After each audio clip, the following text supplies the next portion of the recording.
que a presidente da Comissão Europeia, Ursula von der Leyen, respondeu? Ela disse que a União Europeia vai investir muito na América Latina. Aí todo mundo ficou feliz. Ela disse que a ambição é resolver quaisquer diferenças que existam para concluir esse acordo. A minha pergunta para vocês é a seguinte: quem está impondo essas diferenças? Não é a União Europeia, Langani?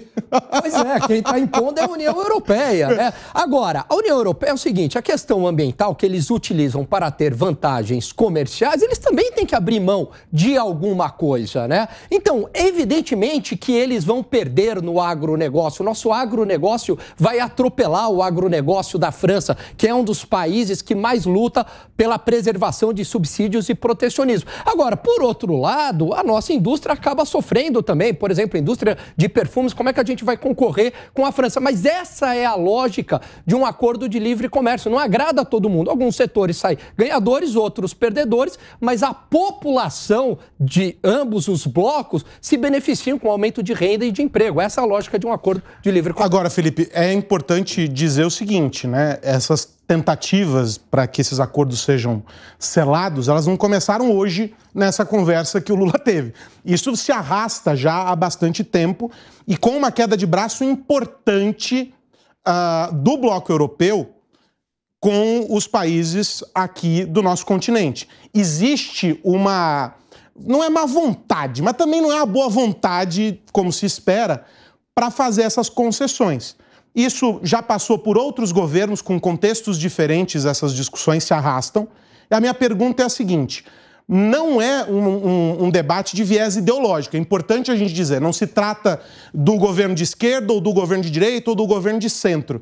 A gente está falando aqui de questões muito pragmáticas em que o Brasil, por estar posicionado na América, se vê em desvantagem diante da pressão do bloco europeu. Dá para fazer essa leitura? Aí não tem nada a ver. O que eu quero dizer com isso é que vão dizer assim, não, porque o Lula está indo lá e tal. Não é sobre o Lula. Ele está fazendo o papel dele. Ele está indo lá buscar essa articulação. Antes dele, outros governantes já passaram e a União Europeia também não foi mais sensível à causa. É essa a leitura que dá para fazer? Tá certíssimo, Aros. Eu concordo com o que você colocou.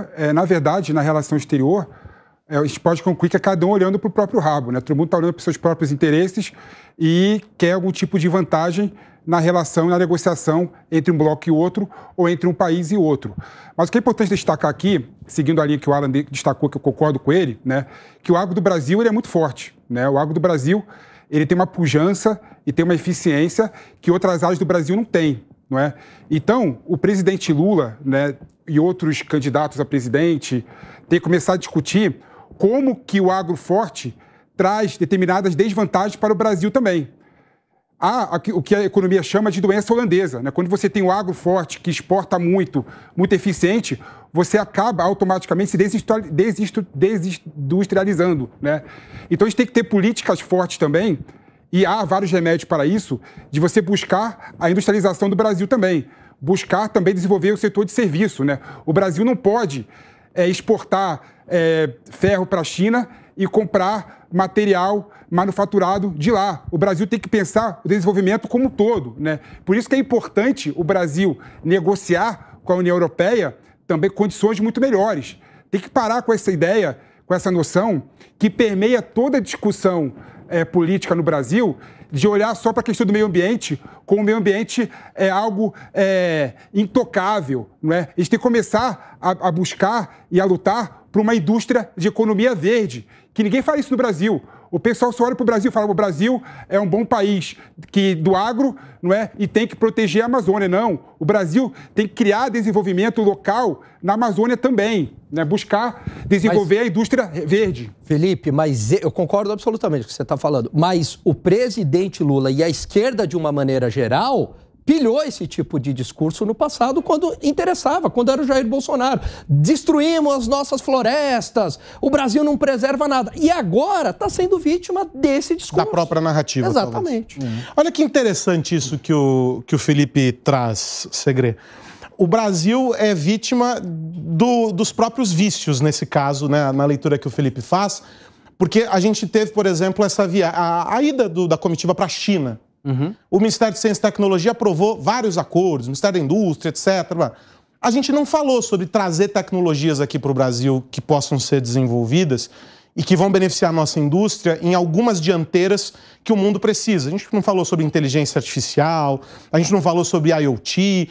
Quando a gente falou, foram discussões incipientes, mas sempre na linha do trazer pronto para cá, que é um pouco isso que ele está dizendo.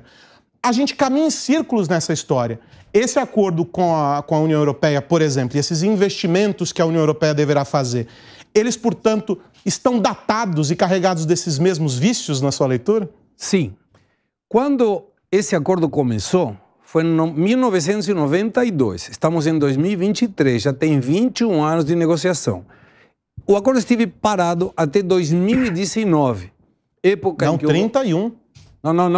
Não foi em 92? Não, em 92. Então, 31. Quando a gente avalia... Parei para fazer conta porque eu sou péssimo em matemática. Eu fiz os dedos assim, ó. Ainda bem, muito obrigado. Muito obrigado. Você vê que o economista não se manifestou. Ele quis deixar a gente na sacanagem aqui. Não, é verdade.